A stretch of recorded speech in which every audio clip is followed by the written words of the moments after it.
As soon as Caitlin Clark and the Indiana Fever were eliminated, ALYSSA Thomas, Connecticut's best player, or Connecticut's most hyped player, went to the podium and started complaining about Caitlin Clark fans. I think in my 11-year career, I've never experienced the racial comments from the Indiana Fever fan base. The ugly outburst that ensued after ALYSSA Thomas's vicious racist attack on Caitlin Clark earned her a suspension. It appears she couldn't take the pressure after giving a terrible performance in the playoffs against the Minnesota Lynx. So what happened during her interview after the game? Rather than taking responsibility, she chose to accuse Clark supporters of racism out of thin air, drawing all the focus to them.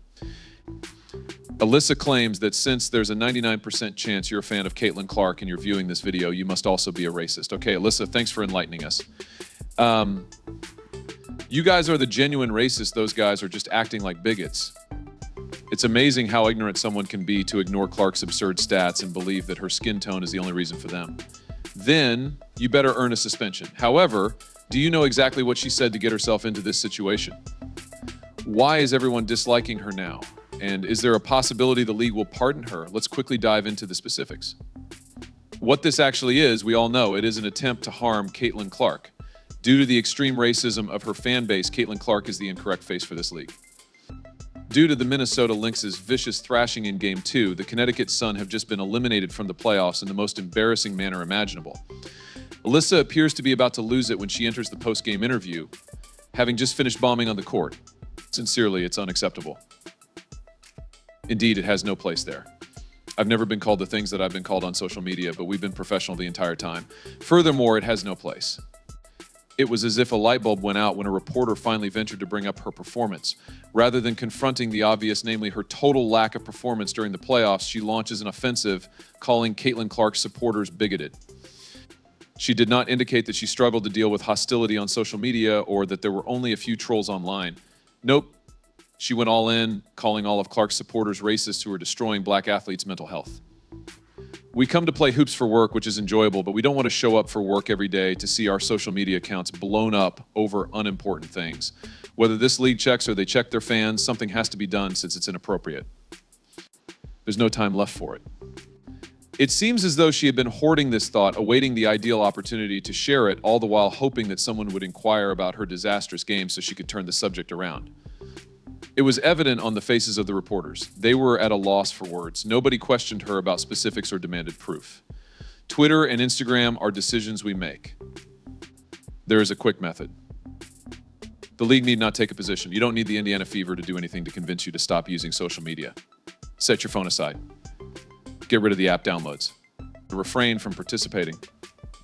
They simply let her run wild, changing the focus from her disastrous playoff run to this made-up dispute. Rather than criticizing her severely for her awful performance, everyone was preoccupied with the support base of ALYSSA Thomas against Caitlin Clark. Her ability to swiftly change the narrative and portray herself as the victim of racist supporters rather than the go-to in the worst sense is almost astounding. They have now discovered another victim, Indiana supporters. I will now concede a small concession to these fools. I would somewhat agree with ALYSSA Thomas, who claimed to be the most recent WNBA woke gasbag to criticize an Indiana Fever fan for alleged racism and to demand that the team and league take action. What action do you desire from them?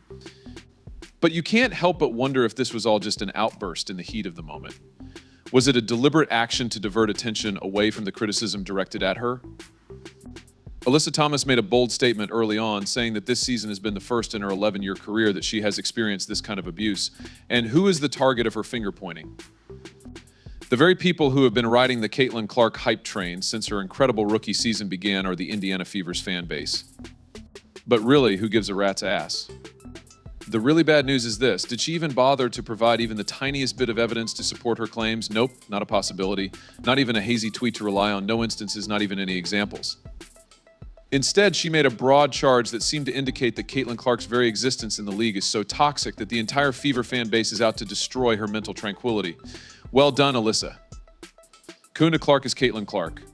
Angel Reese at the top of the list said, she's the real slave that everyone else is using for their own gain. ALYSSA Thomas now interrupts to say, let me get my piece. But now let's discuss the time frame. Why release these bombshells so soon after losing a crucial playoff match? It's obvious beyond belief. She was determined to alter the story. She was undoubtedly anticipating being grilled by the media for that awful performance, wondering why she gave up when her team needed her the most, or why she allowed herself to be thoroughly outplayed on the greatest stage of the season. Hence, rather than confronting the crowd, she executes the perfect deception, places the blame on Caitlin Clark's admirers, and hopes that nobody will ever remember she was on the court at all. If you put a group of guys in a room and said, "Let's fuck up the WNBA," you couldn't have come up with a more brilliant strategy than what these ladies have accomplished. But this is where it all gets really dodgy. Thomas was targeting more than simply Clark's backers. Through her criticism of Clark's supporters, she indirectly portrayed Clark as the source of the issue. You consider it. If Clark's influence is bringing this negativity to light, then she is subtly painting Clark as the bad guy in this whole situation. In my opinion, and the opinion of the majority of reasonable people, DeGeneres Carrington purposefully poked Caitlin Clark in the eye during Game 1, as we discussed earlier this week. You poke someone in the eye and retract your hand as soon as you've reached your objective, not curling it up. Regarding DeGeneres Carrington, nothing occurs. It's not like this is really discussed. She is once questioned about it. Someone asks Caitlin Clark about it. Caitlin Clark chooses the ethical path. She isn't interacting with anyone. Bravo, Caitlin Clark. It's a devious method of damaging Clark's reputation without really calling attention to her. Furthermore, it should not be forgotten that these two have already clashed. Since they had both been in the heart of controversy over a previous incident, there was already some bad blood building. Rewind to August 14th, 2024, during the Indiana Fever and Connecticut Sun's intense game. ALYSSA Thomas made the decision to place Caitlin Clark behind what can only be characterized as the harshest screen ever devised for humans. No, we're not referring to your typical basketball screen, known for gliding around the court like a lightning bolt. Clark was caught off guard and struck the floor with a ton of bricks. The blow was severe. Spectators in real time gasped, supposing she had broken an ankle or something. It really was that awful. How did the referees respond? Thomas was given an offensive foul, but they ignored it and didn't seem to care. Not a review. There is no consideration for a flagrant foul, nothing. The WNBA, due to its progressive nature and willingness to respond to those who aim their animosity toward Caitlin Clark at her supporters. Even prominent WNBA experts, such as Diana Taurasi, voiced their unvarnished opinions on how terribly the entire situation was handled. She stated unequivocally that Thomas ought to have been removed for such a careless play. But did Clark draw much attention to it herself? Not a possibility. She instantly got back up, grinned broadly, and even winked teasingly at the audience as though to convey the message, "I'm good, I'm not letting this mess me up." A typical Caitlin action. She remained cool, composed, and unfazed by the lack of officiating while everyone else was busy losing their heads. It was a potent time. One thing just increased her admirers' adoration for her. And it's a result of my undying love for you, Caitlin. However, girl, you're not going to win any championships if you don't work on that defense. But what about ALYSSA? That's when the situation began to get out of hand. Fans of Clark were incensed, and they made sure ALYSSA felt the heat online, since concurrently Schreil issued a statement in which he said, they let her go. She was removed from the game because Caitlin Clark isn't allowed to play that kind of game. She didn't admit a play that may have damaged a league star. She played the victim, stating race, not her near kill of a rookie athlete, caused the wrath. Anyone paying attention could see through it. It was a tremendous distraction. The fans were upset because she played tough. There was no race link.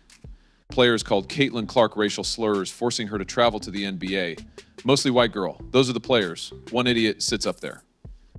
However, ALYSSA did not want to identify herself. Not only did she accuse and blame others, she tried to cause enough uproar to deflect attention from her initial mistreatment. It looked promising for a while. She included Caitlin Clark in the discussion and made it seem like Clark's racist fans were attacking her. Let's be honest, all of it was a cover because ALYSSA refused to take responsibility for her negligent play and terrible performance, which started it all. She chose controversy to avoid criticism. You are liable for all your participation. Everyone profits from Caitlin Clark. Hateful player gouges her eye. The previous behavior has been seen this season. We know she hates from her tweets. WNB, no announcement. We must be more cautious. Our women have long nails. This cannot happen. Examine this. We doubt it's intentional. We think it's deliberate. Nothing like that happened. The fact that it happened is funny. Something players can joke about and laugh over. Even stranger, she made issues worse by taking this course. Instead of handling one game's consequences, she's turned it into a scandal. She thought she could sidestep the first controversy by beginning another, but she put herself in jeopardy. However, online sports analysts and commentators joined the fans' narrative. Former WNBA stars Lisa Leslie and Cheryl Miller labeled Thomas hit unsportsmanlike and blatantly dangerous. Caitlin Clark was the most important WNBA rookie based on her college performance. When drafted, she was that way on and off the court, from attendance and viewership to assists and scoring. She is that after her freshman season.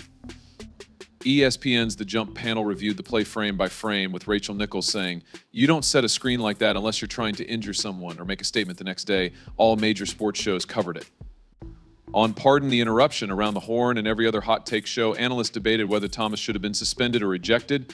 Just when you thought things couldn't get worse, Angel Reese joined the mix to add fuel to the fire.